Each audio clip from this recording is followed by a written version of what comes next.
iPhone 17 olib bering. 17 olib bering. 17 olib bering. Xotin, pulim yo'q. Hammani eri olib beryapti. Olib berasiz. Bilmayman. Xotinim iPhone 17 so'rayapti. Qayerdan olib berishni bilmayapman. Pulim yo'q. Ha undan o pochkang sot.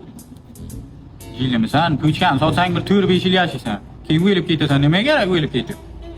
Ko'zing sot unda. Ko'zim sotsam bir ko'z berib qolaman-ku. Bir ko'zda ham ko'rasan. Bo'lmaydi unaqa bari. Jigaring sotsang ham bo'lardik.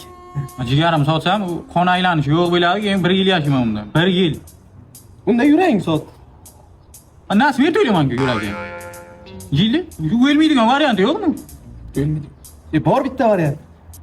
Qanaqa? Xotin, iPhone 17. Rahmat. Pulingiz yo'q edi-ku sizni? Zato men seni yaxshi ko'rganim uchun mana iPhone 17 olib keldim. Xursand bo'lmaysanmi? Xursandman. Erta bachalarimizga ko'rsataman. Otalaringiz meni yaxshi ko'rib, romantika qilib iPhone 17 olib bergan deb. Endi lekin bachamiz bo'lmasa kerak.